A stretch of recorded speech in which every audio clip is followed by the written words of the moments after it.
it's Casey, and today we're going to talk about books that I think would be good starting places for someone who reads mostly young adult fantasy that's trying to get into adult fantasy. Now, I have several little disclaimers or things I want to talk about before I get into this list. The first and most important one is that I am not saying that people who read young adult fantasy need to be reading adult fantasy. I think YA fantasy is an incredible genre, and I think it offers its own unique things and its own unique stories. So don't take me making this list as saying that people who read young adult fantasy need to be transitioning into adult fantasy. I still like young adult fantasy. I don't read it as much anymore because I just haven't been in the mood for it, because I do feel like there are very different and distinct feels between young adult fantasy and adult fantasy. I think both genres have their merits, and also read whatever you want to read. I don't care. But I know I used to read primarily young adult fantasy and started getting much more heavily into adult fantasy about a year ago, a little bit over a year ago. And I know that these were things that I was considering to kind of make that transition easier, because adult fantasy, especially high epic fantasy, has a reputation for being really difficult to get into. The writing style's complicated, it's hard to understand everything that's going on, which is not true. Well, it can be true for some series, but generally speaking, as a genre, that is not the case. But I still want to recommend some places that I think will be good entry points, books that are adult fantasy and have a lot of those telltale elements, but also have elements or feels or different things that I feel like are reminiscent of young adult. So I'm going to recommend each of these for slightly different reasons, and I'll talk about them as I go, but generally speaking, I think one of the biggest draws for young adult fantasy for me tends to be the pace. I feel like young adult fantasy usually moves at a very, very quick pace, and I feel like those are the books where I feel like I can't put it down. Like, I burn through the whole thing in a night, and I'm really interested in those kinds of things. And the characters are often interesting, or at least engaging, and I want to know more. There's also sometimes that good little bit of angst that is just really fun to read about. And overall, I feel like young adult fantasy, while it does take on darker and more serious tones and themes, I feel like it is often more fun, or something that I can kind of burn through. One of the other things I really like about young adult fantasy are the coming of age themes and the themes of like finding yourself. Those are ones that I particularly love. I love stories that have that. And I think that is a theme and a story that young adult is uniquely situated to tell. So with my thoughts on young adult fantasy generally in mind, let's go ahead and get into the list. So the very first book I'm going to talk about today is A Darker Shade of Magic by V.E. Schwab. So this is an adult fantasy trilogy about this world in which there are parallel versions of London. There is Grey London, which is the London in our world. There is Red London, which is overflowing with magic and life. And there is White London, which is kind of a very harsh, barren place. And then there used to be Black London, but no one talks about Black London anymore. And we follow our main character, Kel, who is what is known as an Antari, and an Antari can hop between these different versions of London, so he acts essentially as an emissary between the kings of the different Londons. He's also a ward of the royal family, and unbeknownst to them, he's also acting a little bit as a smuggler because he is not content with his current life. So he's smuggling artifacts between the Londons. And after accidentally smuggling a dangerous artifact, he runs into a girl from Grey London who ends up getting mixed up in the plot as people come after him for an artifact that he's recently smuggled. And I think this is a great entry point for a couple of reasons. One of the things that I find most intimidating still about adult fantasy can be the writing. Sometimes the writing style is very dense, or just overly convoluted in a way that it's hard for me to connect with the characters. And like I've said before, I'm a very character-driven reader. And I think that's one thing that Victoria Schwab does excellently. I feel like her writing style accurately conveys the tone of the book she's trying to tell. For example, in Addie LaRue, it's very flowery and it tells that story very well. And in this one, I feel like it was more straightforward, and it never felt like the writing style was a barrier for me to getting into the series. This book is also usually classed as an adult book, but Victoria Schwab does write young adult books as well.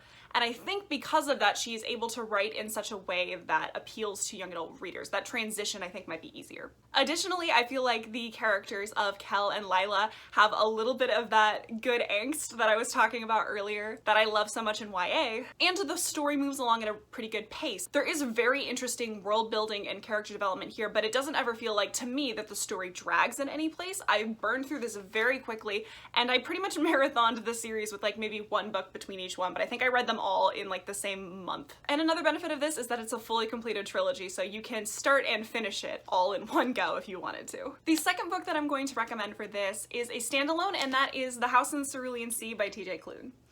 So this one I'm recommending for very different reasons. So this is a low fantasy book, meaning it's not set in a completely different and complicated world that you have to learn the rules to. It's set in essentially our world, but where there are these magical creatures and magical children. And it follows our main character Linus, who works in the department in charge of magical youth. He essentially goes and checks up on or investigates orphanages and houses that these magical children live in. He's basically a corporate drone living day in and day out, and is one day given the task to go investigate the house in the Cerulean Sea, which is supposedly housing some particularly difficult or dangerous children. And if you haven't already heard this before, this book is beautiful, amazing, and wonderful, and it's like a hug, and I love it. But the reason I'm recommending it for this video is because people often talk about this as an adult fantasy that is written like a middle grade. I haven't read very much middle grade at all, so I can't speak to the validity of those claims at all, but I can say that the writing style of this was extremely easy to get into. It was written very simplistically, but not in a way that detracted from the experience. But the main draw of this one to me is the characters and the themes. The characters in this were all lovable and wonderful, and I have so many thoughts and feelings and opinions about all of these, which again I feel like is a common thing that I have to say about young adult fantasy series that I really like. I very much connect with the characters, and I did here too. And then the themes that are present in this book I think are also present in a lot of YA. Even though it's following kind of a middle-aged man, there are a lot of themes of finding who you are and finding your place. This book is very much about Linus figuring out what is important to him and what he wants out of life, which I think is a theme that's present in a lot of young adult fantasy. Additionally, there is a theme of found family in here, which I love and is present in young adult and adult fantasy, but some of my favorite YA books have that theme in it as well.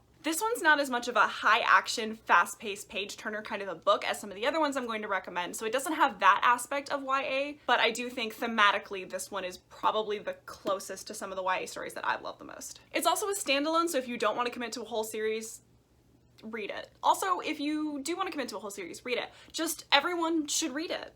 So the next book I have is more similar to my first recommendation, and that is the Mistborn Trilogy by Brandon Sanderson. So the Mistborn series is set in a world where the premise is, what if the Dark Lord won? So thousands of years ago, the Chosen One failed, the Dark One took over, and now ash rains from the sky, and mists completely coat the land. However, there is a magic system in this world that involves the use of metals. So there are different metals, and each of them grant different powers. So if you were able to ingest a metal and use its power, you are what is known as a Mistlink. If you were able to ingest all of the metals and use all of the different powers, you are known as Mistborn. So in this book, we're primarily following our main character Vin, who gets recruited to this gang of thieves and cutthroats and people I love, as they decide to go into a plot to kill the Lord Ruler and overthrow the final empire. And this group is led by a charismatic Mistborn named Kelsier. So I'm recommending this one for a variety of reasons. For one, this book is occasionally classified or marketed as a young adult book. I don't think, in my personal opinion, that it is, but occasionally booksellers do. So, you know, it already is kind of walking that line. But also I feel like this one is a really good entry point for people who are looking to get into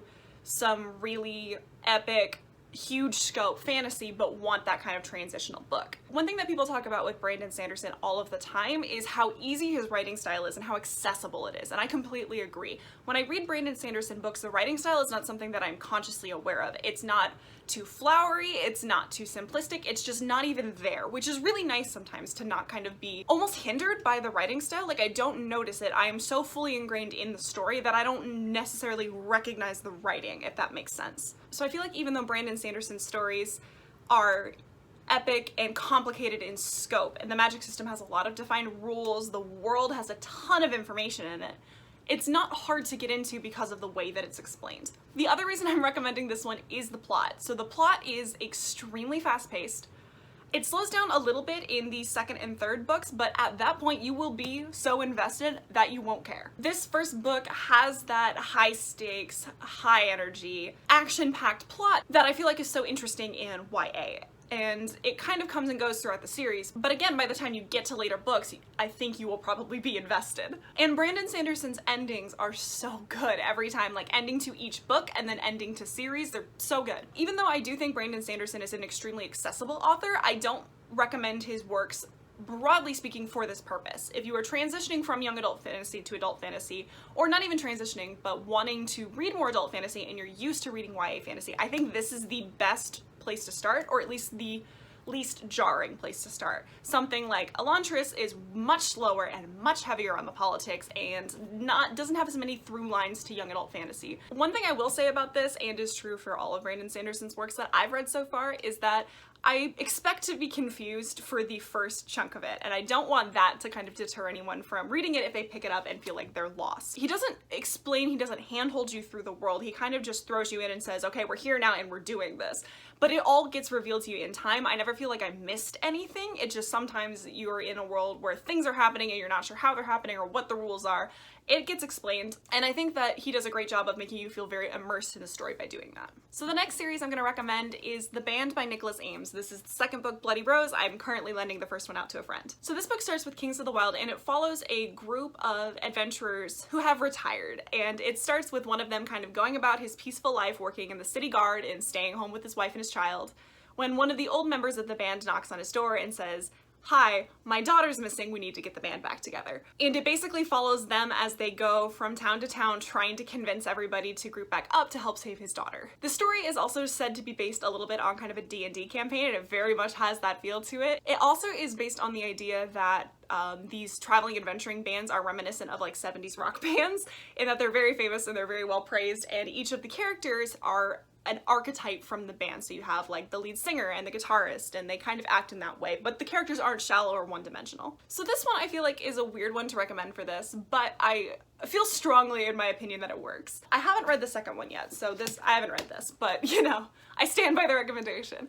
This is one of the most fun books I have read in months. I read through it in just a couple of days, and it's not short. It's not the longest book on my shelves, but it's not short. But this was very much a book where I did not want to put it down. I also feel like it puts you in a world that is a high epic fantasy world, but it doesn't have that same kind of overly serious tone that a lot of high adult fantasy has. I feel like it very much doesn't take itself too seriously, and it knows what it wants to be. The characters are all lovable and interesting, the plot kept me engaged, the world building was just enough, I felt like, for the kind of story I wanted to tell, and it was just overall so engaging. And that's the thing I really like about young adult fantasy. Sometimes if I'm in a deep reading slump, I will pick up a young adult fantasy because I want that fast-paced, draw me in right from the beginning, and I feel like this book had that. Right off the bat, I feel like I understood what we were doing and I was having a great time with it. Like, this book was so fun. And it was funny, but it's not like an overly humorous book, but I felt like it was very enjoyable and again, didn't take itself too seriously. So I think if you're worried about the scope of some of these other stories but want something that is still high fantasy as compared to House on the Cerulean Sea,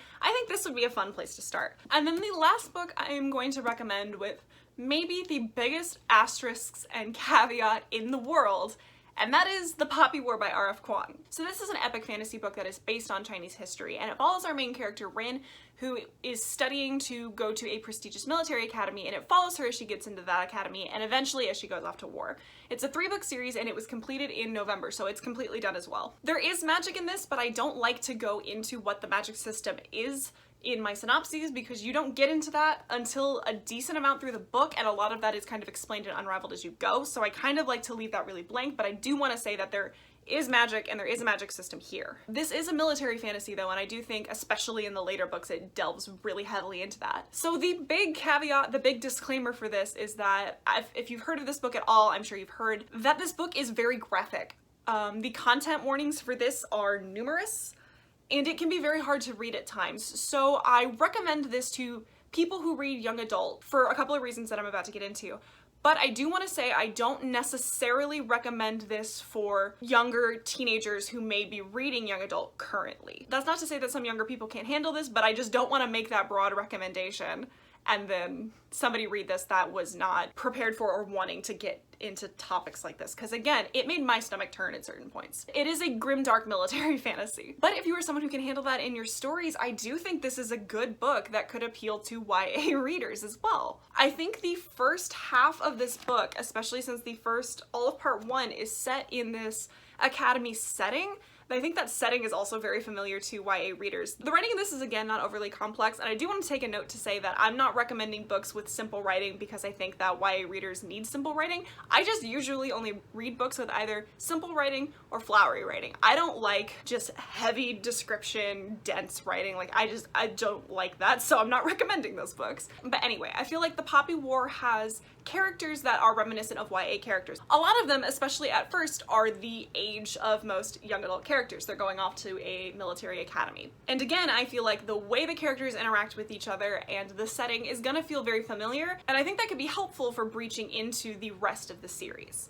Also, hilariously enough, part of the reason I'm recommending this is because some of the negative reviews I've seen of this book have complained that the first half of the book feels like YA to them, and that's not a complaint that I have. I don't necessarily disagree, but again, that's not a negative for me. Now, there is a dramatic shift in tone between part 1 and part 2, and I personally think it was brilliant and I loved it. But I know that that spot sometimes trips people up a little bit, because if they really liked part 1, sometimes what part 2 gives them is not what they liked about part 1. I don't know if I'm selling this well for this at all. I really do think the Poppy War is an incredible series, and I think that it has a lot of content and themes that are more present in adult fantasy than young adult fantasy, but it is presented in a way, especially at first, that I feel like is very familiar and digestible for people who are more used to reading young adult fantasy. But okay, those are my 5 adult fantasy recommendations for YA readers. I know none of these were maybe that surprising. A lot of these are books that I'd heard of a ton before I picked them up, but my goal was not to pitch the book to you generally, but to explain why I felt like it would be a good book for people who are primarily reading young adult, or talk about the parallels that I found between them. I'd love to hear what you guys have for recommendations for this topic. As somebody who reads a fair amount of adult fantasy and young adult fantasy, I really like those kind of transition in between books that have kind of the best of both worlds appeal, so I would love to get some more recommendations for that. But I think that's all I've got for you guys today. If you want to keep up with what I'm reading, I have a link to my Goodreads down in the description below, but other than that, I'll see you guys next time.